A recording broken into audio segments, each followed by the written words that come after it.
ഈ കഥ തുടങ്ങുന്നത് ന്യൂയോർക്ക് സിറ്റിയും കാണിച്ചുകൊണ്ടാണ്. സമയം രാവിലെയാണ്. ആളുകളൊക്കെ അവരുടെ ഡെയിലി കാര്യങ്ങൾക്ക് വേണ്ടി തലങ്ങും മെലങ്ങിനും നടക്കുന്നുണ്ട്. ചില ആളുകളാണെങ്കിൽ അപ്പുറത്തിരുന്ന് സംസാരിച്ചുകൊണ്ടിരിക്കുന്നു, ചില ആളുകളാണെങ്കിൽ ഫുഡ് കഴിച്ചുകൊണ്ടിരിക്കുന്നു. അങ്ങനെ കാര്യങ്ങളൊക്കെ പോയിക്കൊണ്ടിരിക്കുകയാണ്. ഈ സമയത്താണ് പെട്ടെന്ന് ഒരു ആർമി അങ്ങോട്ട് വരുന്നത്. ഹൈഡ്രയുടെ ആദ്യത്തെ ഹെഡായ റെഡ് സ്കള്ളും ടീം വരുന്നത്. അയാൾ വല്ലാതെ അട്ടഹസിച്ചുകൊണ്ടാണ് അങ്ങോട്ട് വരുന്നത്. ന്യൂയോർക്കിൽ എല്ലാ ജനങ്ങളോടുമായിട്ടാണ് പറയുന്നത്, നിങ്ങൾ എല്ലാവരും എന്റെ മുമ്പിൽ കീഴടങ്ങേണ്ടതാണ് എന്നൊക്കെയാണ് അയാൾ ഉറക്കെ വിളിച്ചു പറയുന്നത്. പക്ഷെ അയാൾ അത്രയും വലിയൊരു റോബോട്ടിന്റെ മുകളിലാണ് നിൽക്കുന്നത്. അതുകൊണ്ട് തന്നെ അയാൾ പറയുന്ന കാര്യങ്ങളൊന്നും താഴേക്ക് കേൾക്കുന്നില്ല. ഞങ്ങൾക്കൊന്നും കേൾക്കുന്നില്ല എന്നും പറഞ്ഞ് അവിടെയുള്ള ആൾക്കാരൊക്കെ ഉറക്കെ അലറിക്കൊണ്ടിരിക്കുകയാണ്. ഈ റെഡ് സ്കള്ള് വിചാരിച്ചിരിക്കുന്നത് അവരെല്ലാവരും അയാളെ കളിയാക്കുകയാണെന്നാണ്. അതുകൊണ്ട് തന്നെ അയാൾ ആ വലിയ മെഷീനിൽ നിന്ന് ഷൂട്ട് ചെയ്യാൻ തുടങ്ങി. ആൾക്കാരെല്ലാം തലങ്ങനും വിലങ്ങനും ഓടിക്കൊണ്ടിരിക്കുകയാണ്. അങ്ങനെ ആ ബിൽഡിങ്ങും കാര്യങ്ങളൊക്കെ തകർത്ത് അയാളാണെങ്കിൽ ആ റോബോട്ടും കൊണ്ട് മുന്നേറിക്കൊണ്ടിരിക്കുകയാണ്. അതിനിടയിൽ അയാൾ ഒരു ഹോട്ട് ഡോഗ് കഴിക്കാൻ ശ്രമിക്കുന്നുണ്ട്. പക്ഷെ അത് ഉണ്ടാക്കിയ പണിക്കാരൻ നല്ലൊരു പണിയാണ് കൊടുത്തത്. അതിന് നല്ല എരിവാണ്. അതുകൊണ്ട് തന്നെ റെഡ് സ്കൾ ആണെങ്കിൽ ഉറക്കെ നിലവിളിക്കാൻ തുടങ്ങി. വെള്ളം കുടിച്ചാലൊന്നും അതിന്റെ എരിവ് പോകാൻ പോകുന്നില്ല. അയാൾക്ക് വേണ്ടത് പാലാണ്. പക്ഷെ അയാളുടെ ആ ആക്രമണം കൊണ്ട് തന്നെ അവിടെയുള്ള മുഴുവൻ പാലും കത്തിപ്പോയിട്ടുണ്ട്. ഈ ഒരു ദേഷ്യം കൂടെ ആകുമ്പോഴേക്കും അയാൾ അവിടെയുള്ള ആൾക്കാരുടെ നേരെ വീണ്ടും ഫയർ ചെയ്യാൻ തുടങ്ങി. ഈ സമയത്താണ് നമ്മുടെ അവഞ്ചേഴ്സ് അങ്ങോട്ട് വരുന്നത്. അങ്ങനെ അവരെല്ലാവരും തമ്മിൽ കിടിലനൊരു ഫൈറ്റ് നടക്കുകയാണ്. ആദ്യം തന്നെ നതാഷയാണ് കാണിക്കുന്നത്. അവൾ കയ്യിലുള്ള 2 സ്റ്റിക്ക് വെച്ചിട്ട് ഓരോരുത്തരെയും ഇടിച്ച് തെറിപ്പിച്ചുകൊണ്ടിരിക്കുകയാണ്. അതിനിടയിൽ ടോണി ആണെന്നുണ്ടെങ്കിൽ ആ റോബോട്ടുകൾക്കിടയിലൂടെ പറന്നു വരുന്നുണ്ട്. മാത്രമല്ല ആ റോബോട്ടുകളുടെ ഒക്കെ സർക്യൂട്ടും തകർത്തുകൊണ്ടാണ് ടോണി മുന്നേറിക്കൊണ്ടിരിക്കുന്നത്. ഈ സമയത്താണ് തോർ അങ്ങോട്ട് വരുന്നത്. വന്ന ഉടനെ തന്നെ അവൻ ചുറ്റിക വെച്ച് അവിടെ മൊത്തം തല്ലി പൊളിച്ചുകൊണ്ടിരിക്കുകയാണ്. അതിനിടയിൽ നമ്മുടെ ഹൾക്കണ്ണനും അങ്ങോട്ട് ഓടി വരുന്നുണ്ട്. ആ വലിയ റോബോട്ടുകളെയാണ് നോട്ടം ഇട്ടിരിക്കുന്നത്. പെട്ടെന്ന് തന്നെ അതിനെയൊക്കെ ഇടിച്ച് തകർത്തുകൊണ്ടിരിക്കുകയാണ് അവൻ. അങ്ങനെ അവരുടെയൊക്കെ ഫൈറ്റ് ഒരു ഭാഗത്ത് നടക്കുന്നു. ഇപ്പുറത്തെ ഭാഗത്ത് ക്യാപ്റ്റനും ഫാൽക്കണും ഒത്തുചേർന്നിട്ടാണ് ഫൈറ്റ് ചെയ്യുന്നത്. അവരെ സംബന്ധിച്ച് ഇതൊക്കെ വെറും സിമ്പിൾ അല്ലേ. ആ ഫൈറ്റിനിടയിൽ ക്യാപ്റ്റന്റെ പുതിയ ഷീൽഡ് കാണുമ്പോൾ നൈസ് ഷീൽഡ് ക്യാപ്റ്റൻ എന്നൊരു കമന്റും കൂടെ ഫാൽക്കൺ പറയുന്നുണ്ട്. അതിനിടയിലാണ് തോറും നതാഷയും ഒന്നിക്കുന്നത്. അവരിപ്പോ മറ്റൊരു ഭാഗത്തുനിന്ന് ഫൈറ്റ് തുടർന്നുകൊണ്ടിരിക്കുകയാണ്. തോറാണെങ്കിൽ അവന്റെ ചുറ്റിക വെച്ചിട്ട് ആ ഏരിയ മുഴുവൻ തല്ലി പൊളിച്ചുകൊണ്ടിരിക്കുകയാണ്. അതിനിടയിൽ നമ്മുടെ ഹൾക്കണ്ണം ഭ്രാന്ത് പിടിച്ച പോലെ അങ്ങോട്ട് ഓടുന്നുണ്ട്. കണ്ണ് കാണുന്ന മുഴുവൻ റോബോട്ടുകളെയും അവൻ വാരി വലിച്ചിട്ട് ഇടിച്ചുകൊണ്ടിരിക്കുകയാണ്. അവഞ്ചേഴ്സിന്റെ പെട്ടെന്നുള്ള എൻട്രി റെഡ് സ്കള്ളിന് തീരെ ഇഷ്ടപ്പെട്ടിട്ടില്ല.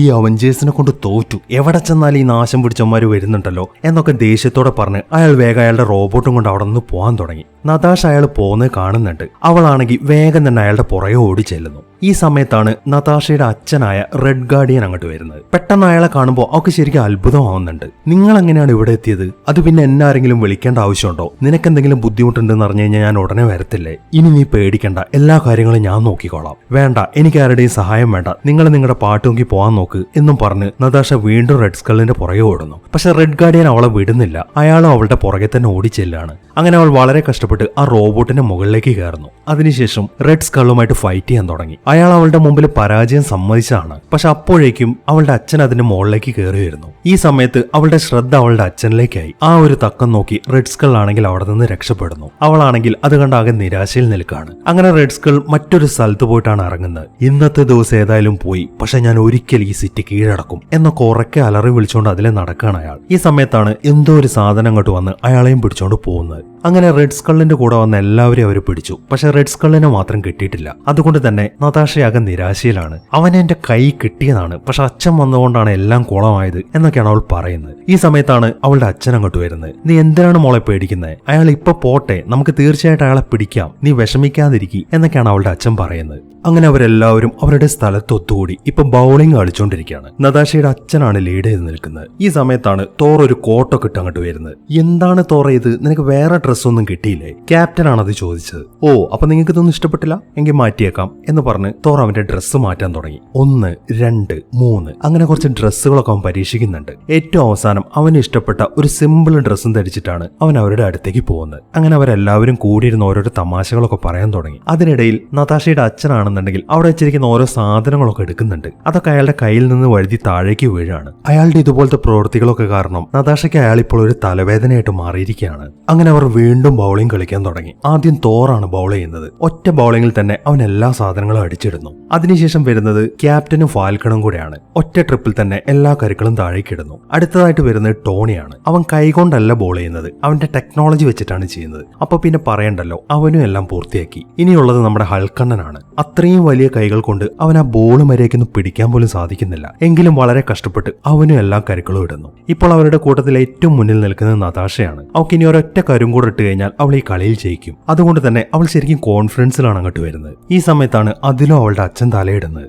എന്തിനാണ് മോളെ ഇത്രയും വലിയ ബോൾ എടുത്തിരിക്കുന്നത്? നീ ഈ ചെറിയ ബോൾ വെച്ച് പ്ലേ ചെയ്യ്, തീർച്ചയായിട്ടും നിനക്ക് ജയിക്കാം എന്ന് പറഞ്ഞ് അയാൾ നിർബന്ധിച്ചിട്ട് ഒരു ചെറിയ ബോൾ അവളുടെ കൈ കൊടുക്കുന്നു. അങ്ങനെ അവൾ അത് എറിയാൻ തുടങ്ങുമ്പോഴാണ് പെട്ടെന്ന് അയാൾ വീണ്ടും ഇടയിൽ കയറുന്നത്. ശ്രദ്ധിച്ച് ചെയ്യുന്ന നതാഷ എന്നാണ് അയാൾ ഉറക്കെ വിളിച്ചു പറയുന്നത്. അയാളുടെ ആ സൗണ്ടും കാര്യങ്ങളൊക്കെ കേൾക്കുമ്പോൾ പെട്ടെന്ന് ശ്രദ്ധ തെറ്റി അവളുടെ കയ്യിൽ നിന്ന് ആ ബോൾ താഴേക്ക് വീണ് സൈഡിലൂടെയാണ് അങ്ങോട്ട് പോകുന്നത്. ഒരൊറ്റ കരു പോലും അവൾക്ക് അടിച്ചിടാൻ സാധിച്ചില്ല. അതുകൊണ്ട് തന്നെ അവൾ ശരിക്കും നിരാശയിൽ നിൽക്കുകയാണ്. അത് കാണുമ്പോൾ നീ എന്തിനാണ് ഇങ്ങനെ നിരാശപ്പെടുന്നത്? ഒന്നുകൂടെ ട്രൈ ചെയ്താൽ നിനക്കത് അടിച്ചിടാവുന്നേ ഉള്ളൂ എന്നൊക്കെ അയാൾ പറഞ്ഞു നോക്കുന്നുണ്ട്. പക്ഷെ നതാഷയാണെങ്കിൽ ഒന്നും മിണ്ടാതെ അവിടെ പോയിരിക്കുകയാണ്. എന്തിനാണ് മോളെ നീ ഇങ്ങനെ ടെൻഷൻ അടിക്കുന്നത്? ഇതൊന്നും അത്ര വലിയ കാര്യമല്ല, ഒന്നുകൂടെ ഒന്ന് ശ്രമിച്ചു നോക്ക്, ഞാനില്ല നിന്റെ കൂടെ എന്നൊക്കെ പറഞ്ഞ് അവളെ സമാധാനിപ്പിക്കാൻ ശ്രമിക്കുകയാണ് അയാൾ ഇത്രയും ചെയ്തത് പോരാഞ്ഞിട്ടാണ് അയാളുടെ ഈ തൊലിഞ്ഞ ഉപദേശവും. അതുകൊണ്ട് തന്നെ അവൾക്ക് ശരിക്കും ദേഷ്യമാണ് വരുന്നത്. ഇനി മേലെ നിങ്ങൾ എന്നോട് സംസാരിക്കാൻ നിൽക്കരുത്. ഇപ്പൊ നിങ്ങൾ ഇങ്ങോട്ട് വന്നത് തന്നെ എനിക്കൊരു തലവേദനയായിട്ട് മാറിയിരിക്കുകയാണ്. എത്ര ശ്രമിച്ചാലും നിങ്ങൾ ഒരിക്കലും ഒരു അവഞ്ചർ ആവാൻ പോകുന്നില്ല എന്നൊക്കെ ദേഷ്യത്തോടെ പറഞ്ഞ് അവൾ അവളുടെ റൂമിലേക്ക് പോകുന്നു. അവളുടെ പെട്ടെന്നുള്ള ആ പെരുമാറ്റം അയാൾക്ക് ശരിക്കും വിഷമമാണ് ഉണ്ടാക്കുന്നത്. അതുകൊണ്ട് തന്നെ ഒന്നും മിണ്ടാതെ അയാളും അവിടെ നിന്ന് തിരിച്ചു പോവാണ്. അങ്ങനെ കുറച്ച് സമയങ്ങൾ കഴിഞ്ഞു. നതാഷ ഇപ്പോൾ അവളുടെ റൂമിൽ വളരെ വിഷമിച്ചിരിക്കുകയാണ്. ഈ സമയം ടോണി അങ്ങോട്ട് ചെന്ന് അവളെ സമാധാനിപ്പിക്കാൻ ഓരോരോ കാര്യങ്ങളൊക്കെ പറയുന്നുണ്ട്. നീ എന്തിനാണ് നതാഷ ഇങ്ങനെ വിഷമിക്കുന്നത്? അത് നിന്റെ അച്ഛനല്ലേ, അതുകൊണ്ടല്ല അങ്ങനെയൊക്കെ പറഞ്ഞത്. എല്ലാവരുടെ അച്ഛന്മാർ അങ്ങനെ തന്നെയാണ് എന്നൊക്കെയാണ് ടോണി പറയുന്നത്. ശരിയാണ് ടോണി നീ പറഞ്ഞത്. ഞാൻ ഒരിക്കലും അദ്ദേഹത്തിനോട് അത്രയ്ക്ക് ചൂടാവാൻ പാടില്ലായിരുന്നു. പക്ഷെ ഞാനൊരു കൊച്ചു കുട്ടിയായിട്ടാണ് അദ്ദേഹം ഇപ്പോഴും കാണുന്നത്. അത് ചെയ്യ്, ഇത് ചെയ്യ് അങ്ങനെയൊക്കെ പറഞ്ഞിട്ട് എന്നെ ഇങ്ങനെ ഇറിറ്റേറ്റ് ചെയ്തുകൊണ്ടിരിക്കുകയാണ്. അതാണ് എനിക്ക് അത്രയ്ക്കും ദേഷ്യം വന്നത്. ഓക്കെ, എനിക്ക് മനസ്സിലായി നതാഷ നിന്റെ പ്രശ്നം. നീ ഒരു കാര്യം ചെയ്യ്, ഈ കാര്യം നേരിട്ട് തന്നെ അച്ഛനോട് പറ. ഇനി എന്നെ എങ്ങനെ പഠിപ്പിക്കാൻ വരണ്ട, എനിക്ക് എല്ലാ കാര്യങ്ങളും അറിയാം, ഞാനൊരു അവഞ്ചറാണ്, അങ്ങനെയൊക്കെ നീ പുള്ളിനോട് പറഞ്ഞ് മനസ്സിലാക്കി കൊടുക്കുക എന്നാണ് ടോണി പറയുന്നത്. ഈ സമയം തന്നെ റെഡ് ഗാർഡിയൻ ആണെന്നുണ്ടെങ്കിൽ ആ ബിൽഡിങ്ങിന്റെ മുകളിലാണ്. അയാൾക്ക് വല്ലാത്ത വിഷമമുണ്ട്. അതുകൊണ്ട് തന്നെ തന്റെ മൊബൈൽ എടുത്ത് മകളുടെ ഫോട്ടോയും നോക്കി നിൽക്കുകയാണ് അയാൾ. പെട്ടെന്നാണ് നേരത്തെ റെഡ് സ്കള്ളിനെ പിടിച്ചോണ്ട് പോയ അതേ കൈ അങ്ങോട്ടും പൊങ്ങി വരുന്നത്. വന്ന ഉടനെ തന്നെ അത് റെഡ് ഗാർഡിയനെ വരിഞ്ഞു മുറുക്കുന്നു. അതിനുശേഷം പെട്ടെന്ന് തന്നെ അയാളെയും കൊണ്ട് അവിടെ നിന്ന് അപ്രത്യക്ഷമാവുന്നു. അങ്ങനെ അയാൾ കിഡ്നാപ്പ് ചെയ്യപ്പെട്ടതിന് ശേഷം കുറച്ച് സമയം കഴിഞ്ഞിട്ടാണ് നതാഷ ആ ബിൽഡിങ്ങിന്റെ മുകളിലേക്ക് വരുന്നത്. പക്ഷെ അവൾ നോക്കുമ്പോൾ അച്ഛനെ കാണുന്നില്ല. അയാളുടെ മൊബൈൽ അവിടെ കിടക്കുന്നുണ്ട്. അത് കാണുമ്പോൾ അവൾക്ക് എന്തൊക്കെയോ പന്തിയേട് തോന്നുന്നു. അതുകൊണ്ട് തന്നെ അവൾ വേഗം തന്നെ അവഞ്ചേഴ്സിന്റെ അടുത്തേക്ക് ഓടുന്നു. ഞാൻ നോക്കിയിട്ട് എന്റെ അച്ഛനെ കാണുന്നില്ല, അദ്ദേഹത്തിന്റെ മൊബൈൽ അവിടെ കിടക്കുന്നുണ്ടായിരുന്നു, എനിക്ക് എന്തൊക്കെയോ പേടി തോന്നുന്നു എന്നൊക്കെയാണ് അവൾ പറയുന്നത്. അങ്ങനെ സംഭവിക്കാൻ ഒരു സാധ്യതയില്ല. നിന്റെ അച്ഛൻ ഈ ബിൽഡിങ്ങിൽ നിന്ന് പുറത്തേക്ക് പോയിട്ടുണ്ടെങ്കിൽ അത് ഞാൻ അറിയേണ്ടതാണ് എന്നാണ് ടോണി അവിടേക്ക് ചെക്ക് ചെയ്തതിനു ശേഷം പറയുന്നത്. പെട്ടെന്നാണ് അവർ തീരെ പ്രതീക്ഷിക്കാത്ത ഒരു അതിഥി അങ്ങോട്ട് വരുന്നത്. അത് ബ്ലാക്ക് പാന്തർ ആയിരുന്നു. അയാളുടെ അപ്രതീക്ഷിതമായ വരവ് കാണുമ്പോൾ എല്ലാവർക്കും ശരിക്കും അത്ഭുതമായി. ഒരു മുന്നറിയിപ്പും തരാതെ ഞാൻ വന്നതിന് എന്നോട് ക്ഷമിക്കണം, ഞാൻ ഒരു അർജന്റ് കാര്യം പറയാൻ വന്നാണ്.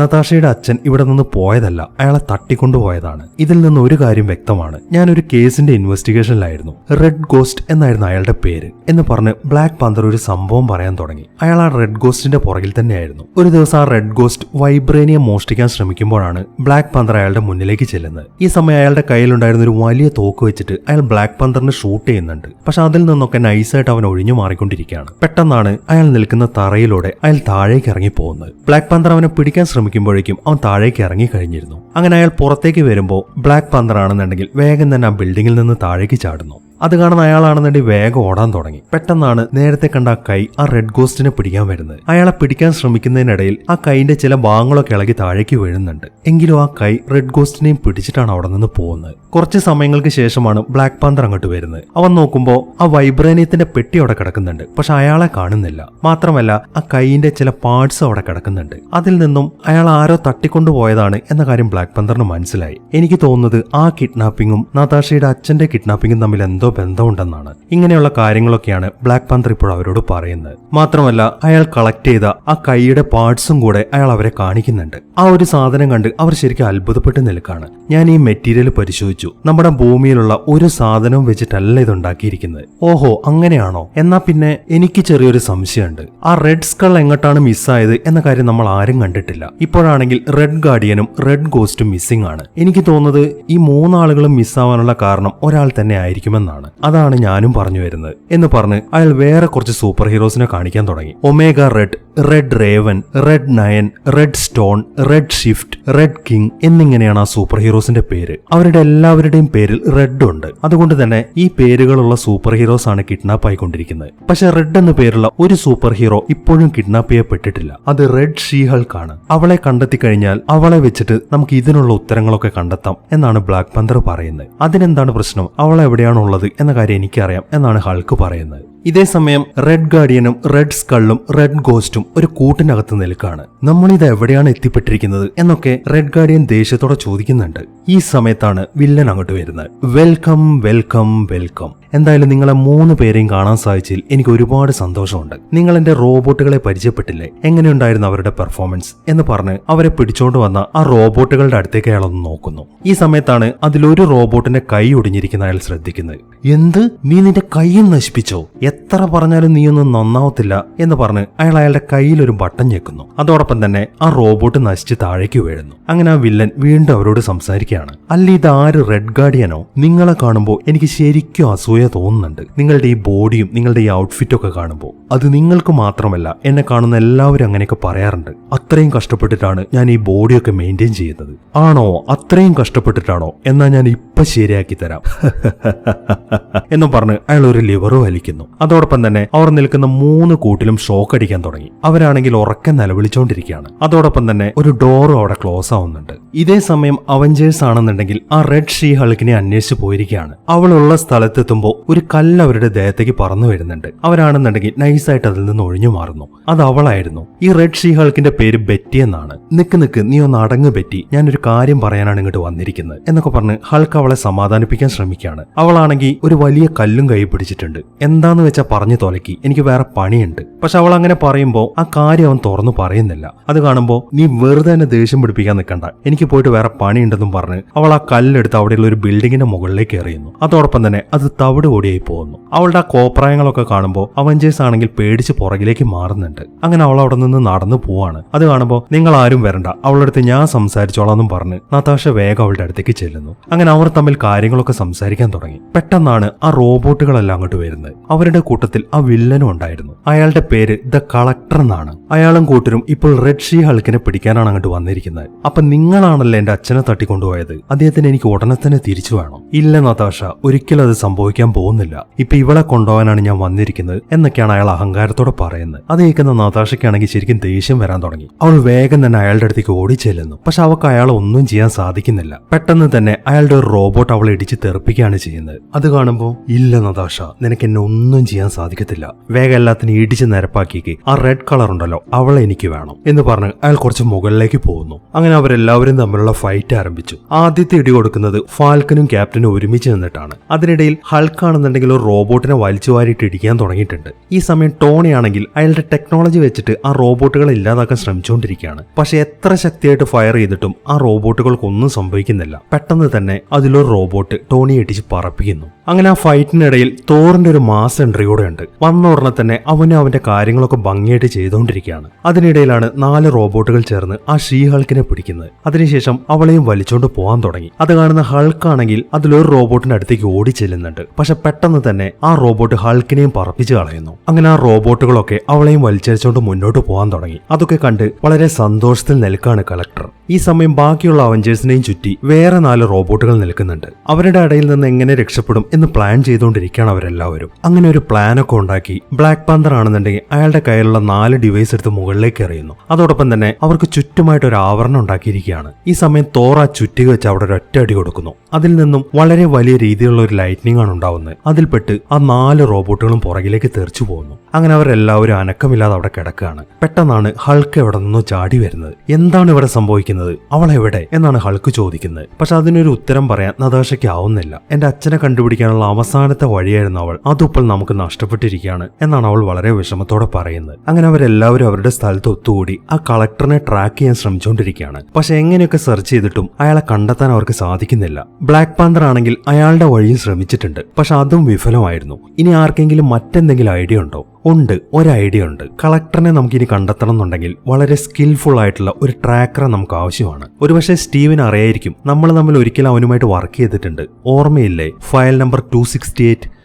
ഓർമ്മയുണ്ട്, അവനാകുമ്പോ ഈ കാര്യത്തിന് ബെസ്റ്റാണ്. ഇല്ല, അത് പറ്റത്തില്ല, വേറെ ആരെ കൊണ്ടെന്നാലും അവനെ കൊണ്ടുവരാൻ ഞാൻ സമ്മതിക്കത്തില്ല. ഒന്ന് അടങ്ങുകൾക്കെ, അവനെ കൊണ്ട് മാത്രമേ ഇത് ചെയ്യാൻ സാധിക്കത്തുള്ളൂ എന്നാണ് ക്യാപ്റ്റൻ പറയുന്നത്. അങ്ങനെ അവരെല്ലാവരും കൂടെ ആ ട്രാക്കറിനെ അന്വേഷിച്ച് പോവാണ്. അത് മറ്റാരുമല്ല, അത് വോൾവറിനാണ്. അയാളാണെങ്കിൽ ഒരു ദ്വീപിനകത്താണ് നിൽക്കുന്നത്. ഓ, നിങ്ങളോ? എന്നെ ഭക്ഷണം കഴിക്കാൻ പോലും നിങ്ങൾ സമ്മതിക്കത്തില്ലേ എന്നാണ് അയാൾ ആദ്യം ചോദിക്കുന്നത്. അങ്ങനെ കാര്യങ്ങളൊക്കെ പറഞ്ഞതിന് ശേഷം അവർ അയാളെയും കൂട്ടി പ്ലെയിനിൽ പോയിക്കൊണ്ടിരിക്കുകയാണ്. അങ്ങനെ കുറെ പോയി ഒരിടത്തെത്തുമ്പോ നിക്ക് ഇവിടെയാണെന്ന് തോന്നുന്നു. ഓഹോ, ഇത്രയും ഉയരത്തു നിന്നൊക്കെ നിങ്ങൾക്ക് ഒരാളെ ട്രേസ് ചെയ്യാൻ സാധിക്കുമോ? പറ്റും കുട്ടാ, എന്റെ മൂക്ക് നിനക്ക് അറിയാഞ്ഞിട്ടാണ്. ഒരുപക്ഷെ കളക്ടറിനെ മണത്ത് പിടിക്കാൻ എനിക്ക് പറ്റത്തില്ലായിരിക്കും, പക്ഷെ ഷീ ഹൾക്ക് അങ്ങനെയല്ല. 1 മൈൽ അപ്പുറത്തു നിന്നാണെങ്കിലും ഒരു ഹൾക്കിന്റെ മണം എനിക്ക് ഈസി ആയിട്ട് കണ്ടെത്താൻ സാധിക്കും എന്നാണ് വോൾവറും പറയുന്നത്. ഹൾക്ക് എന്ന വർഗത്തിനെ തന്നെ പരിഹസിക്കുന്നത് കാണുമ്പോൾ നമ്മുടെ ഹൾക്കിന് ശരിക്കും ദേഷ്യം വരുന്നുണ്ട്. ഒന്ന് അടങ്ങ ഹൾക്ക്, ഞാൻ കാര്യമായിട്ട് പറഞ്ഞു തന്നെയാണ്. ഇവിടെ നിന്നാണ് അവളുടെ മണം വരുന്നത്. നിങ്ങൾ ഇവിടെ ലാൻഡ് ചെയ്തോ. അങ്ങനെ പെട്ടെന്ന് തന്നെ അവരവിടെ ലാൻഡ് ചെയ്യുന്നു. അങ്ങനെ ആ പ്ലെയിനിൽ നിന്ന് പുറത്തേക്ക് ഇറങ്ങിയതിന് ശേഷം വോൾവറിൻ അവരെ മണം പിടിച്ച് നടക്കാൻ തുടങ്ങി. ഒരു ചെറിയ റെസ്റ്റോറന്റിന്റെ മുന്നിലേക്കാണ് അവർ പോകുന്നത്. അവിടെ എത്തിക്കഴിഞ്ഞതിന് ശേഷം അയാൾ വീണ്ടും മണം പിടിച്ചുകൊണ്ടിരിക്കുകയാണ്. ഷീ ഹൾക്ക് മാത്രമല്ലല്ലോ ഇവിടെ ഉള്ളത്. എന്ത് റെഡ് സ്കളോ? അയാളെ ഇങ്ങോട്ട് പിടിച്ചോണ്ട് വന്നിട്ടുണ്ടോ? അങ്ങനെ പലരെയും പിടിച്ചോണ്ട് വന്നിട്ടുണ്ട്. എല്ലാവരെയും നമുക്ക് രക്ഷിച്ചേ പറ്റൂ. അത് പറ്റില്ലല്ലോ കുട്ടാ, വില്ലന്മാരെ രക്ഷിക്കുന്ന കാര്യങ്ങളൊന്നും നിങ്ങൾ എന്നോട് പറഞ്ഞിട്ടില്ലായിരുന്നല്ലോ. അതുകൊണ്ട് ഒരു കാര്യം ഞാൻ ആദ്യമേ പറഞ്ഞേക്കാം, ഷീ ഹൾക്കിനെയും റെഡ് ഗാർഡിയനെയും നമുക്ക് രക്ഷിക്കാം. പക്ഷെ റെഡ് സ്കൾ, റെഡ് ഗോസ്റ്റ്, എന്ത് ഒമേഗ റെഡോ? അയാളും ഇതിനകത്തുണ്ടോ? അതെന്താ ഒമേഗ റെഡിനെ നിങ്ങൾ അറിയോന്നോ? അവനാണ് ഈ കൂട്ടത്തിൽ ഏറ്റവും വൃത്തികെട്ടവൻ. അതെന്തെങ്കിലുമൊക്കെ ആവട്ടെ, നിങ്ങൾ ആ കളക്ടറിന്റെ അടുത്തേക്കുള്ള വഴിയൊന്ന് കാണിച്ച, എന്നാ വേഗം എന്റെ പുറകെ വാ എന്ന് പറഞ്ഞ് വോൾവറിൻ മുന്നിൽ നടക്കുന്നു. അങ്ങനെ അവർ ആ റെസ്റ്റോറന്റിന്റെ ഉള്ളിലെത്തി. അതിനുശേഷം അവിടെ മൊത്തം പരിശോധിച്ചുകൊണ്ടിരിക്കുകയാണ്. ഈ സമയത്താണ് അവിടെ ഒരു ജ്യൂസ് മെഷീൻ വെച്ചിരിക്കുന്നത് നതാഷ ശ്രദ്ധിക്കുന്നത്. ആർക്കെങ്കിലും ജ്യൂസ് വേണമെന്ന് ചോദിച്ചിട്ട് അവൾ അതിലെ ബട്ടറിൽ വിരലമർത്തുന്നു. പക്ഷെ അത് ജ്യൂസ് മെഷീൻ ആയിരുന്നില്ല, ഒരു വലിയ ഡോറിന്റെ സ്വിച്ച് ആയിരുന്നത്. അവൾ അത് ഞെക്കിയ ഉടനെ തന്നെ ആ ഡോർ ഓപ്പൺ ആയിട്ട് വരുന്നു. അതൊരു ബേസ്മെന്റിലേക്കുള്ള ഡോറാണ്. അവരെല്ലാവരും കൂടെ ആ ഡോർ വഴി താഴേക്ക് ഇറങ്ങാൻ തുടങ്ങി. അതിനകത്ത് സെറ്റപ്പ് ഒക്കെ കാണുമ്പോൾ ഇത് ഭൂമിയിൽ നിന്നുള്ള ടെക്നോളജി അല്ല എന്ന കാര്യം അവർക്ക് മനസ്സിലായി. ഈ സമയത്താണ് അവർ നിൽക്കുന്നതിൽ നിന്നും വീണ്ടും താഴേക്ക് പടികൾ ഉണ്ടായിട്ട് വരുന്നത്. അവർ വേഗം തന്നെ ആ പടികൾ വഴി താഴേക്ക് ഇറങ്ങുന്നു. അങ്ങനെ വീണ്ടും അവർ അവിടേക്ക് സെർച്ച് ചെയ്യാൻ തുടങ്ങി. ആ സെർച്ചിങ്ങിനിടയിലാണ് പെട്ടെന്നൊരു ടണൽ ഓപ്പൺ ആയിട്ട് അവർ നേരെ താഴേക്ക് വീഴുന്നത്. അത് ആ ബിൽഡിങ്ങിനകത്തെ ഒരു സ്കാനിംഗ് സിസ്റ്റം ആണ്. കമ്പ്യൂട്ടറിന്റെ സംസാരം കേൾക്കുന്നുണ്ട്. ഇവരെല്ലാവരെയും ആദ്യം ക്ലീനിങ് സെക്ഷനിലേക്കാണ് വിടുന്നത് എന്നാണ് കമ്പ്യൂട്ടർ പറയുന്നത്. ആ ക്ലീനിങ് സെക്ഷൻ ഭയങ്കര കോമഡിയാണ്. ആ ടെക്നോളജി ആദ്യം അവരെല്ലാവരെയും കുളിപ്പിച്ചെടുക്കുന്നു. അതിനുശേഷം അവരുടെ ശരീരത്തിൽ ബ്രഷൊക്കെ ഇട്ട് വരച്ച് പിന്നെ എന്തൊക്കെയോ സാധനങ്ങളൊക്കെ അവരുടെ ദേഹത്തേക്ക് അടിച്ച് കയറ്റുന്നുണ്ട്. ആ ക്ലീനിങ് ഒക്കെ കഴിഞ്ഞ് പുറത്തേക്ക് വരുമ്പോൾ അവരെല്ലാവരും പുതിയൊരു ഗെറ്റപ്പിലാണ് നിൽക്കുന്നത്. തോറിനൊക്കെ അയാളുടെ ഗെറ്റപ്പ് ശരിക്കും ഇഷ്ടപ്പെട്ടിട്ടുണ്ട്. ഇനി അടുത്തതായിട്ട് പോകുന്നത് അവരെ വേർതിരിക്കുക എന്നുള്ളതാണ്. അതിന് മറ്റൊരു ടണലിലേക്കാണ് അവരെ കടത്തിവിടുന്നത്. 2 റോബോട്ടുകളെ കണ്ടെത്തിയിട്ടുണ്ട്. ഇവർ 2 പേര് ഇംപെർഫെക്റ്റ് ആണ് എന്ന് പറഞ്ഞ് ടോണിയെയും ബ്ലാക്ക് പാന്തറിനെയും ആ കമ്പ്യൂട്ടർ എടുത്ത് പുറത്തേക്ക് കളയുന്നു. അടുത്തതായിട്ട് 4 മനുഷ്യരെയാണ് അവർ വേർതിരിക്കുന്നത്. ഇനിയുള്ളത് ഹൾക്കും വോൾവറിനുമാണ്. അവരെ മൃഗങ്ങളായിട്ടാണ് ആ കമ്പ്യൂട്ടർ കണക്കാക്കിയിരിക്കുന്നത്. അതുകൊണ്ട് തന്നെ വേറൊരു സെക്ഷനിലേക്കാണ് അവരെ കടത്തിവിടുന്നത്. തങ്ങളെ മൃഗങ്ങൾ എന്ന് വിളിച്ചുകൊണ്ട് തന്നെ ഹൾക്കാണെങ്കിൽ ആകെ കലിപ്പിലിരിക്കുകയാണ്. അങ്ങനെ പെട്ടെന്ന് തന്നെ വോൾവറിനാണ് ആദ്യം ആ ചേംബറിന്റെ അകത്തേക്ക് വീഴുന്നത്. അതിന്റെ മുകളിലേക്കാണ് ഹൾക്ക് വീഴുന്നത്. വളരെ കഷ്ടപ്പെട്ടിട്ടാണ് വോൾവറിൻ ഹൾക്കിന്റെ അടിയിൽ നിന്ന് പുറത്തേക്ക് വരുന്നത്. അങ്ങനെ അവർ വേഗം തന്നെ എഴുന്നേറ്റ് എന്തൊക്കെയാണ് അവിടെ സംഭവിക്കുന്നതെന്ന് ചെക്ക് ചെയ്യാൻ തുടങ്ങി. പെട്ടെന്നാണ് ഒരു മൃഗം അങ്ങോട്ട് പാഞ്ഞു വരുന്നത്. വെന്റിഗോ എന്നാണ് ഇതിനെ പറയുന്നത്. അങ്ങനെ അത് വന്ന ഉടനെ തന്നെ ഹൾക്കുമായിട്ട് ഫൈറ്റ് ചെയ്യാൻ തുടങ്ങി. ഹൾക്ക് എന്തൊക്കെ കാണിച്ചിട്ടും അതിന്റെ മുമ്പിൽ പിടിച്ചു നിൽക്കാൻ സാധിക്കുന്നില്ല. വളരെ പെട്ടെന്ന് തന്നെ അത് ഹൾക്കിനെ ഇടിച്ച് വീഴ്ത്താണ് ചെയ്യുന്നത്. അങ്ങനെ അടുത്തതായിട്ട് അത് വോൾവറിനുമായിട്ടാണ് ഫൈറ്റ് ചെയ്യുന്നത്. ഇത്രയും വലിയ ഹൾക്കിനെ ഇടിച്ചിട്ടുകൊണ്ട് തന്നെ വോൾവറിനെ ആണെങ്കിൽ നിഷ്പ്രയാസം അത് കീഴടക്കാണ്. അതൊക്കെ കാണുമ്പോൾ ഹൾക്കിന് ശരിക്കും ദേഷ്യം വരാൻ തുടങ്ങി. പെട്ടെന്ന് അവൻ ഓടി വന്ന് ശക്തിയായിട്ടൊരു ഇടി കൊടുക്കുന്നു. അതോടൊപ്പം തന്നെ ആ വെന്റിഗോ തെറിച്ച് ദൂരേക്ക് പോകുന്നു. നല്ല കിടിലൻ ഇടിയായിരുന്നു അത്. അതുകൊണ്ട് തന്നെ വെന്റിഗോയുടെ പണി കഴിഞ്ഞിട്ടുണ്ട്. അങ്ങനെ തൽക്കാലം രക്ഷപ്പെട്ടു എന്ന് സമാധാനിച്ചുകൊണ്ടിരിക്കുമ്പോഴാണ് പെട്ടെന്ന് വേറെയും കുറെ വെന്റിഗോസ് അങ്ങോട്ട് ഓടി വരുന്നത്. അത് കണ്ട് എന്ത് ചെയ്യണമെന്ന് അറിയാതെ നിൽക്കുകയാണ് അവർ 2 പേരും. ഇതേ സമയം തന്നെ ടോണിയും ബ്ലാക്ക് പാന്തറും മറ്റൊരു സ്ഥലത്താണ് എത്തിയിരിക്കുന്നത്. അവർ വേഗം തന്നെ അവിടെ നിന്ന് എഴുന്നേറ്റ് എങ്ങനെയെങ്കിലും പുറത്തു കിടക്കാനുള്ള വഴിയുണ്ടോ എന്ന് ചെക്ക് ചെയ്തുകൊണ്ടിരിക്കുകയാണ്. ടോണി അവിടെ മൊത്തം സ്കാൻ ചെയ്യുന്നുണ്ട്. പക്ഷെ എത്ര ശ്രമിച്ചിട്ടും പുറത്തേക്കുള്ള ഒരു വഴി മാത്രം അവർക്ക് കണ്ടെത്താൻ സാധിക്കുന്നില്ല. എങ്കിലും പുള്ളി തളരുന്നില്ല. വഴി ഇവിടെ ഇല്ലെങ്കിൽ അത് നമുക്ക് ഉണ്ടാക്കാന്നും പറഞ്ഞ് അയാൾ അവിടെയുള്ള കുറച്ച് സാധനങ്ങളൊക്കെ കളക്ട് ചെയ്തുകൊണ്ടിരിക്കുകയാണ്. ഇതേ സമയം തോറും ടീമും എത്തിയിരിക്കുന്നത് വേറെ സ്ഥലത്താണ്. അവരുടെ കയ്യിലെല്ലാം ഒരു കെട്ടുണ്ട്. ആ കെട്ടുള്ളതുകൊണ്ട് തന്നെ അവരുടെ പവർ ഒന്നും വർക്കാവത്തില്ല. എങ്ങനെ ഇവിടെ നിന്ന് രക്ഷപ്പെടാം എന്ന് ആലോചിച്ചുകൊണ്ട് നിൽക്കുമ്പോഴാണ് ആ കളക്ടറിന്റെ 2 റോബോട്ടുകൾ അങ്ങോട്ട് വരുന്നത്. അത് മാത്രമല്ല ആ കളക്ടറും അങ്ങോട്ട് വരുന്നുണ്ട്. അയാളെ കാണുമ്പോൾ മതി നിങ്ങളുടെ കളി, എന്റെ അച്ഛനെവിടെ? ഒന്ന് അടങ്ങ് നതാഷ, അത് ഞാൻ കാണിച്ചു തരാം, നിങ്ങൾ എന്റെ പുറകെ വാ എന്ന് പറഞ്ഞ് അയാൾ അവരെയും കൂട്ടി നടക്കാൻ തുടങ്ങി. അയാൾ ഇപ്പൊ അവരെയും കൂട്ടിക്കൊണ്ടു പോകുന്നത് അയാളുടെ കളക്ഷൻസിന്റെ അടുത്തേക്കാണ്. ആ കാഴ്ച അവരെ ശരിക്കും ഞെട്ടിച്ചു കളഞ്ഞു. ഭൂമിയിലുള്ള പല സാധനങ്ങളെ അവർ കളക്ട് ചെയ്ത് വെച്ചിട്ടുണ്ട്. അതെല്ലാം കാണിച്ചുകൊണ്ടാണ് അയാൾ ഇപ്പൊ മുന്നോട്ട് നടക്കുന്നത്. പഴയ കാലത്ത് കാലത്തെ പല ജീവികളെയും അവിടെയുള്ള ഒരു കൂട്ടിൽ അടച്ചിട്ടിട്ടുണ്ട്. ഇവറ്റകളൊക്കെ ജീവനുള്ളതാണോ എന്ന് ചോദിക്കുമ്പോൾ അതെ, അതിലൊരു സംശയം വേണ്ട. പക്ഷെ അവരെല്ലാം ഇപ്പോൾ ഒരു ഹൈബർനേഷൻ സ്റ്റേറ്റിലാണ്, അതായത് നല്ല ഉറക്കത്തിൽ. ഇപ്പൊ നിങ്ങൾ അവരെ പേടിക്കണ്ട എന്നാണ് കളക്ടർ പറയുന്നത്. ഈ സമയത്താണ് സാന്റാക്ലോസിനെ അവിടെ പിടിച്ചു വെച്ചിരിക്കുന്നത് തോർ ശ്രദ്ധിക്കുന്നത്. എന്ത് സാന്റാക്ലോസോ? അതിനെ നിങ്ങൾ പിടിച്ചു വെച്ചിരിക്കുകയാണോ? അതേ തോർ, നീ ഇനി എന്തൊക്കെ കാണാൻ കിടക്കുന്നു എന്ന് പറഞ്ഞ് അയാൾ വീണ്ടും അവരെയും കൂട്ടി മുന്നോട്ട് നടക്കുന്നു. അങ്ങനെ അയാൾ അടുത്തതായിട്ട് അവരെ കൊണ്ടുപോകുന്നത് അയാളുടെ റെഡ് കളക്ഷന്റെ അടുത്തേക്കാണ്. റെഡ് കളറിലുള്ള എല്ലാ സൂപ്പർ ഹീറോസിനെയും അവിടെ കളക്ട് ചെയ്ത് വെച്ചിട്ടുണ്ട്. അതിനകത്ത് ആ റെഡ് ഗാർഡിയനും ഉണ്ടായിരുന്നു. അതുകൊണ്ട് തന്നെ നതാഷ അങ്ങോട്ട് ഓടിച്ചെല്ലാൻ ശ്രമിക്കുകയാണ്. പക്ഷെ ആ റോബോട്ടുകൾ അവളെ വിടുന്നില്ല. ഈ സമയം ആ കളക്ടർ സംസാരിക്കാൻ തുടങ്ങി. നിങ്ങൾക്കറിയോ ഞാൻ എന്തുകൊണ്ടാണ് ഈ റെഡ് കളറിനെ സെലക്ട് ചെയ്തതെന്ന്? ഈ റെഡ് കളർ എന്ന് പറയുന്നത് റെയിൻബോയിലെ ആദ്യത്തെ കളറാണ്. ഇനി ഉടനെ തന്നെ ബാക്കി കളേഴ്സുള്ള സൂപ്പർ ഹീറോസിനെയും ഞാൻ പിടിക്കുന്നതാണ് എന്ന് പറഞ്ഞ് അയാൾ മുന്നോട്ട് നടക്കാൻ തുടങ്ങി. അത് കാണുമ്പോൾ നിങ്ങൾ എന്ത് പ്രാന്താണ് ഈ കാണിക്കുന്നത്? അതേ തോർ, എനിക്ക് പ്രാന്താണ്. അതുകൊണ്ട് തന്നെയാണ് നിങ്ങളെങ്ങോട്ട് പിടിച്ചോണ്ട് വന്നിരിക്കുന്നത്. ഇനിയിപ്പോ ഞാൻ നിങ്ങളെയും കളക്ട് ചെയ്യാൻ പോവാണ് എന്ന് പറഞ്ഞ് അയാൾ അവരെല്ലാവരെയും ഒരു കൂട്ടിനകത്തേക്ക് ആക്കുന്നു. നിങ്ങളാണ് ഇപ്പോൾ എന്റെ latest collection, the Avengers collection, അയാൾ ഉറക്ക വിളിച്ചു പറയുന്നു. അങ്ങനെ അയാൾ പഴയതുപോലെ തന്നെ ഒരു ലിവർ താഴ്ത്തുന്നു. അതോടൊപ്പം തന്നെ നേരത്തെ സംഭവിച്ച കാര്യങ്ങളൊക്കെയാണ് സംഭവിക്കുന്നത്. അവർ എന്തൊക്കെ കാണിച്ചിട്ടും അവിടെ നിന്ന് രക്ഷപ്പെടാൻ സാധിക്കുന്നില്ല. മുകളിൽ നിന്നും അവരെ പൂർണ്ണമായിട്ടും കവർ ചെയ്യാൻ വേണ്ടി ഒരു സാധനം വരുന്നുണ്ട്. അതിനിടയിലാണ് നതാഷ ഒരു കാര്യം പറയുന്നത്. അപ്പൊ നിങ്ങൾ റെഡ് ഗാർഡിയൻ എവിടെയാണ് എടുത്തു വെച്ചിരിക്കുന്നത്? അത് നീ കണ്ടതല്ലേ? റെഡ് കളക്ഷനിലാണ് അതുള്ളത്. അത് പറ്റില്ലല്ലോ കളക്ടർ. റെഡ് ഗാർഡിയൻ റെഡ് കളക്ഷനിലല്ല വരേണ്ടത്. അങ്ങനെയാണെങ്കിൽ ഈ അവഞ്ചേഴ്സ് ഒരിക്കലും ഫില്ലാവാൻ പോകുന്നില്ല. കാരണം റെഡ് ഗാർഡിയൻ ഒരു അവഞ്ചർ ആണ്. അതെങ്ങനെ വരും? ഞാൻ എല്ലാം ശരിക്കും കാൽക്കുലേറ്റ് ചെയ്തിട്ടാണല്ലോ ചെയ്തത്. എന്തെങ്കിലും ആവട്ടെ, ഞാൻ അവനെ ഈ 2 ഗ്രൂപ്പിൽ ഉൾപ്പെടുത്തിക്കോളാം. അതെങ്ങനെയാണ് കളക്ടർ ശരിയാവുന്നത്? ഏതെങ്കിലും ഒരു ഗ്രൂപ്പിലല്ലേ ഒരു സാധനത്തിന് ഉൾപ്പെടുത്താൻ പറ്റത്തുള്ളൂ. അങ്ങനെ വരുമ്പോഴല്ലേ ആ ഗ്രൂപ്പ് കംപ്ലീറ്റ് ആവത്തുള്ളൂ. നീ എന്ത് തേങ്ങയാണ് നതാഷ ഈ പറയുന്നത്? നിനക്കറിയോ എത്ര റിസ്ക് എടുത്തിട്ടാണ് ഞാൻ ഈ കാര്യങ്ങളൊക്കെ ചെയ്യുന്നതെന്ന്? എത്രമാത്രം പേപ്പർ വർക്ക് ഉണ്ടെന്ന് അറിയോ ഇതിനൊക്കെ പുറകിൽ? എന്തെങ്കിലുമൊക്കെ ആയിക്കോട്ടെ, ഞാൻ ആ റെഡ് ഗാർഡിയനെ വേറെ ഏതെങ്കിലും സെറ്റിലാക്കിക്കോളാം. അയാൾ അത്രയും പറഞ്ഞു നിർത്തുമ്പോഴേക്കും അവിടെ മൊത്തം കുലുങ്ങാൻ തുടങ്ങി. അത് ടോണിയും ബ്ലാക്ക് പാന്തറും ആയിരുന്നു. ആ കളക്ടർ ഉപേക്ഷിച്ച ചില പാർട്സ് വെച്ചിട്ട് ടോണി വലിയ 2 റോബോട്ട്സ് ഉണ്ടാക്കിയിരിക്കുകയാണ്. അതിലാണ് അവരങ്ങോട്ട് വന്നിരിക്കുന്നത്. വന്ന ഉടനെ തന്നെ അവർ അയാളുമായിട്ട് ഫൈറ്റ് ചെയ്യാൻ തുടങ്ങി. അതിനിടയിൽ ഹൾക്കും വോൾവറിനും അങ്ങോട്ട് കയറി വരുന്നുണ്ട്.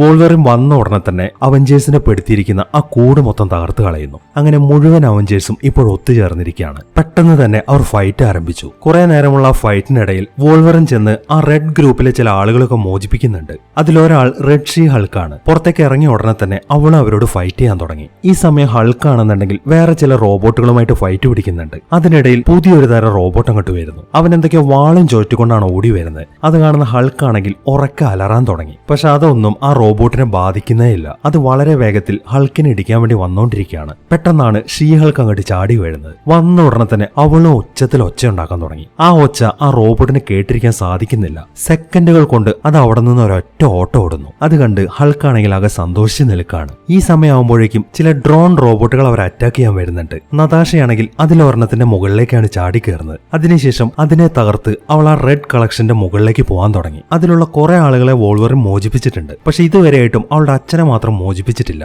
അയാളുടെ അടുത്തേക്കാണ് അവളിപ്പോ കയറി ചെല്ലുന്നത്. അങ്ങനെ പെട്ടെന്ന് തന്നെ അവളുടെ കയ്യിൽ സ്റ്റിക്ക് എടുത്തിട്ട് അവൾ അയാളെ പുറത്തേക്ക് ഇറക്കുന്നു. തന്നെ രക്ഷിക്കാൻ വേണ്ടി അവൾ അങ്ങോട്ട് വന്നത് കണ്ട് അയാളാകെ സന്തോഷത്തിൽ നിൽക്കുകയാണ്. പെട്ടെന്നാണ് അവിടെ ഒരു കുലുക്കം ഉണ്ടാവുന്നതും അയാൾ നേരെ താഴേക്ക് വീഴുന്നു. പക്ഷെ നതാഷയാണെങ്കിൽ പെട്ടെന്ന് തന്നെ അയാളെ കയ്യിൽ പിടിച്ചിട്ടുണ്ട്. താഴെയാണെങ്കിൽ മുഴുവൻ തീ കത്തിക്കൊണ്ടിരിക്കുകയാണ്. ഈ ഒരു സമയത്തിൽ അച്ഛനും മകളും തമ്മിലുള്ള കുറെ സെന്റിമെന്റ് സംസാരമൊക്കെ നടക്കുന്നുണ്ട്. ഞാനൊരു കുട്ടിയല്ല, ഞാൻ വളർന്ന വലിയൊരു പെണ്ണായി, ഞാൻ ഒരു അവഞ്ചറായി എന്ന കാര്യങ്ങളൊക്കെ നിങ്ങൾ തിരിച്ചറിയണം എന്നൊക്കെ ഈ ഒരു അവസരത്തിലാണ് നതാഷ പറയുന്നത്. അങ്ങനെ ആ സംസാരത്തിനിടയിലാണ് പെട്ടെന്ന് 2 ഡ്രോൺ റോബോട്ടുകൾ അങ്ങോട്ട് വരുന്നത്. ആ റോബോട്ടുകളാണെങ്കിൽ അവരെ ഷൂട്ട് ചെയ്യാൻ തയ്യാറായിട്ടാണ് നിൽക്കുന്നത്. ഈ സമയത്താണ് ടോണി അങ്ങോട്ട് വരുന്നത്. വന്ന ഉടനെ തന്നെ അവൻ ആ റോബോട്ടുകളെ ഇടിച്ചു തെറിപ്പിക്കുന്നു. അതിനിടയിൽ നതാഷ വേഗം തന്നെ അവളുടെ അച്ഛനെ വലിച്ചു കയറ്റുന്നു. അങ്ങനെ വളരെ കഷ്ടിച്ച് അയാളുടെ ജീവൻ ഇപ്പോൾ രക്ഷപ്പെട്ടിരിക്കുകയാണ്. ഇതേ സമയം അവിടുത്തെ ഫൈറ്റൊക്കെ നോക്കിക്കൊണ്ട് ആ കളക്ടർ അവിടെ നിൽക്കുന്നുണ്ട്. ഇത്രയും കാലത്ത് അയാളുടെ കളക്ഷനാണ് എല്ലാവരും ഇപ്പോൾ നശിപ്പിച്ചുകൊണ്ടിരിക്കുന്നത്. അതുകൊണ്ട് തന്നെ എന്തെങ്കിലും കാര്യമായിട്ട് ചെയ്യണം എന്ന് വിചാരിച്ചിരിക്കുകയാണ് അയാൾ നോക്കിയിട്ട് ഇപ്പോ എല്ലാവരെയും തീർക്കാൻ ഒരൊറ്റ വഴിയുള്ളൂ. അവിടെ ഒരു ഡ്രാഗനെ പൂട്ടിയിട്ടിട്ടുണ്ട്. അയാൾ വേഗം തന്നെ ആ ഡ്രാഗനെ തുറന്നു വിടുന്നു. അങ്ങനെ ഡ്രാഗൺ വേഗം പറന്നു ചെന്ന് അവരുമായിട്ട് ഫൈറ്റ് ചെയ്യാൻ തുടങ്ങി. അത് കാണുന്ന ടോണിയാണ് ആ ഡ്രാഗനെ നേരിടാൻ പോകുന്നത്. അവനിപ്പോൾ അതുമായിട്ട് വലിയ രീതിയിൽ ഫൈറ്റ് ചെയ്തുകൊണ്ടിരിക്കുകയാണ്. ഈ സമയം തന്നെ മറ്റൊരു റോബോട്ട് ക്യാപ്റ്റനെ പിടിച്ചിട്ടുണ്ട്. അത് ക്യാപ്റ്റനെ പിടിച്ച് ഞെരുക്കിക്കൊണ്ടിരിക്കുമ്പോഴാണ് പെട്ടെന്ന് ആ സാന്താക്ലോസ് അങ്ങോട്ട് പറന്നു വരുന്നത്. വന്ന ഉടനെ തന്നെ സാന്താക്ലോസ് വേഗം ആ റോബോട്ടിനെ ഇടിച്ചു മാറ്റുന്നു. അത് കണ്ട് ആകെ അത്ഭുതപ്പെട്ട് നിൽക്കാണ് ക്യാപ്റ്റൻ. അങ്ങനെ ടോണിയോട് യാത്ര പറഞ്ഞ് സാന്താക്ലോസ് അവിടെ നിന്ന് പോകാൻ തുടങ്ങുമ്പോഴാണ് ആ ഡ്രാഗൺ അങ്ങോട്ട് വന്ന് സാന്താക്ലോസിനെ പിടിക്കുന്നത്. പെട്ടെന്ന് തന്നെ അത് സാന്റയെ വായ്ക്കകത്താക്കി പറന്നു പോവുകയും ചെയ്യുന്നു. അത് കണ്ട് എന്ത് ചെയ്യണമെന്ന് അറിയാതെ നിൽക്കാണ് ക്യാപ്റ്റൻ. പക്ഷെ ആ ഡ്രാഗൺ സാന്റയെ ഇതുവരെയായിട്ടും വിഴുങ്ങിയിട്ടില്ല. സാന്റ അതിന് സമ്മതിക്കുന്നില്ല. പുള്ളി ഇപ്പോ അതിനെ വായ തുറന്നു പിടിച്ചിരിക്കുകയാണ്. അങ്ങനെ പെട്ടെന്ന് തന്നെ സാന്റ വേഗം ആ ഡ്രാഗന്റെ പുറത്തേക്ക് കയറുന്നു. അതിനുശേഷം അതിന്റെ ചെവി പിടിച്ച് തിരിച്ച് അതിന്റെ ഡയറക്ഷൻ മാറ്റിവിടുകയാണ്. ഇതേ സമയം നതാഷയും അവളുടെ അച്ഛനും കൂടെ അവിടെയുള്ള മെഷീൻസ് ഒക്കെ തല്ലി പൊളിക്കാൻ ശ്രമിച്ചുകൊണ്ടിരിക്കുകയാണ്. അതിനിടയിൽ ആ കളക്ടർ അങ്ങോട്ട് വരുന്നുണ്ട്. അയാൾ വന്നത് കാണുമ്പോൾ നതാഷയുടെ അച്ഛനാണെങ്കിൽ അയാളുമായിട്ട് ഫൈറ്റ് ചെയ്യാൻ തുടങ്ങി. അങ്ങനെ കുറെ നേരം ഫൈറ്റ് ചെയ്തതിനു ശേഷം റെഡ് ഗാർഡിയൻ വേഗം ചെന്ന് അവിടെയുള്ള ആ ലിവറിനിട്ട് ഇടിക്കുന്നു. അതോടൊപ്പം തന്നെ ആ മെഷീൻ മൊത്തം തകരാൻ തുടങ്ങി. വലിയൊരു പൊട്ടിത്തെറിയാണ് അവിടെ നടക്കുന്നത്. അതൊക്കെ കണ്ട് ആകെ നിരാശയിൽ നിൽക്കുകയാണ് കളക്ടർ. ഇതൊക്കെ കൊണ്ടാണ് ഞാൻ ഈ പ്ലാനറ്റിനെ ഏറ്റവും കൂടുതൽ വെറുക്കുന്നത്. ഇനി ഇവിടെ നിന്നാൽ ശരിയാവത്തില്ല. നമുക്ക് എത്രയും പെട്ടെന്ന് ഇവിടെ നിന്ന് പോണം എന്നാണ് അത് അതിന്റെ കമ്പ്യൂട്ടറിനോട് വിളിച്ചു പറയുന്നത്. അങ്ങനെ അവിടെ മൊത്തം തകരാൻ തുടങ്ങി. അതിനകത്തുണ്ടായിരുന്ന എല്ലാവരും പുറത്തേക്ക് ഓടിക്കൊണ്ടിരിക്കുകയാണ്. ഈ സമയം ആ റെസ്റ്റോറന്റ് മുകളിലേക്ക് ഉയർന്നു പൊങ്ങുന്നുണ്ട്. അവഞ്ചേഴ്സ് ആണെങ്കിൽ ഇതുവരെയായിട്ട് അതിൽ നിന്ന് പുറത്തേക്ക് ഇറങ്ങിയിട്ടില്ല. അത് പൊങ്ങുന്നുണ്ടെന്ന് മനസ്സിലാവുമ്പോൾ എത്രയും പെട്ടെന്ന് തന്നെ പുറത്തേക്ക് ഇറങ്ങാനാണ് അവരുടെ തീരുമാനം. പക്ഷെ അവരുടെ വഴിയും മുടക്കിക്കൊണ്ട് കുറെ റോബോട്ടുകൾ അവിടെ നിൽക്കുന്നുണ്ട്. അത് കാണുമ്പോൾ അവരുടെ കാര്യം ഞങ്ങൾ നോക്കിക്കോളാന്നും പറഞ്ഞ് ടോണി ബ്ലാക്ക് പന്തറിനെയും കൂട്ടി വളരെ വേഗത്തിൽ അവരുടെ അടുത്തേക്ക് പറന്നു പോകുന്നു. അങ്ങനെ അവരുടെ തൊട്ടടുത്തെത്തുമ്പോൾ അവരിപ്പോൾ ഇട്ടിരിക്കുന്ന ആ സ്യൂട്ടൊക്കെ ഇജക്ട് ചെയ്ത് അവർ വേഗം തന്നെ വെളിയിലേക്ക് വരുന്നു. അങ്ങനെ ആ സ്യൂട്ട് ആ റോബോട്ടുകളുടെ മേലെ ഇടിച്ച് അവിടെ വലിയൊരു പൊട്ടിത്തെറി നടക്കുകയാണ്. അതിൽപ്പെട്ട് ആ റോബോട്ടുകളെല്ലാം നശിച്ചു പോകുന്നു. അങ്ങനെ എല്ലാ അവഞ്ചേഴ്സും വേഗം തന്നെ ആ റെസ്റ്റോറന്റിൽ നിന്ന് പുറത്തേക്ക് കിടക്കുന്നു. അപ്പോഴേക്കും ആ റെസ്റ്റോറന്റ് ഒരു സ്പേസ് ജെറ്റായിട്ട് മാറിക്കഴിഞ്ഞിരുന്നു. അവഞ്ചേഴ്സ് ആണെങ്കിൽ വേഗം തന്നെ അവരുടെ ജെറ്റിന്റെ അകത്തേക്ക് കയറുന്നു. അങ്ങനെ കളക്ടറുള്ള ആ ജെറ്റ് വേഗം തന്നെ അയാളുടെ പ്ലാനറ്റിലേക്ക് പോകുന്നു. അവഞ്ചേഴ്സ് ആണെങ്കിൽ അവരുടെ സ്ഥലത്തേക്കും. വളരെ സക്സസ്ഫുൾ ആയിട്ട് കാര്യങ്ങളൊക്കെ തീർന്നുകൊണ്ട് തന്നെ അവരെല്ലാവരും വളരെ സന്തോഷത്തിൽ നിൽക്കുകയാണ്. അങ്ങനെ തിരിച്ച് അവരുടെ സ്ഥലത്തെത്തിയതിനു ശേഷം എല്ലാ വില്ലന്മാരെയും പോലീസിന് കൈമാറുന്നു. അതിനുശേഷം അവരെല്ലാവരും കൂടെ വളരെ സന്തോഷത്തോടെ ഫുഡ് കഴിച്ചുകൊണ്ടിരിക്കുകയാണ്. ഇനി നമ്മുടെ സാന്റാക്ലോസിന് എന്താണ് സംഭവിച്ചതെന്ന് നോക്കാം. ആ ഡ്രാഗണെ ഇപ്പോൾ സാന്റ മെരുക്കിയെടുത്തിരിക്കുകയാണ്. ഇനി അങ്ങോട്ട് ആ ഡ്രാഗൺ ആണ് സാന്റയുടെ വാഹനം. പുള്ളി ഇപ്പോൾ ഭൂമിയിലേക്ക് വന്ന് ഒരു ബിൽഡിങ്ങിന്റെ മുകളിൽ നിൽക്കുകയാണ്. ആ ഡ്രാഗൺ ആണെങ്കിൽ വല്ലാണ്ട് തീ തുപ്പുന്നുണ്ട്. അത് കാണുമ്പോൾ അവിടെയുള്ള കുട്ടികൾ കരയാൻ തുടങ്ങി. സാന്റയാണെങ്കിൽ ഉറക്കെ പൊട്ടിച്ചിരിച്ചുകൊണ്ടിരിക്കുകയാണ്. അപ്പോൾ ഇത്രയുമാണ് ഈ കഥ. എങ്ങനെയുണ്ടായിരുന്നു? എന്താണെങ്കിലും നിങ്ങളുടെ അഭിപ്രായങ്ങൾ കമന്റായിട്ട് അറിയിക്കണേ.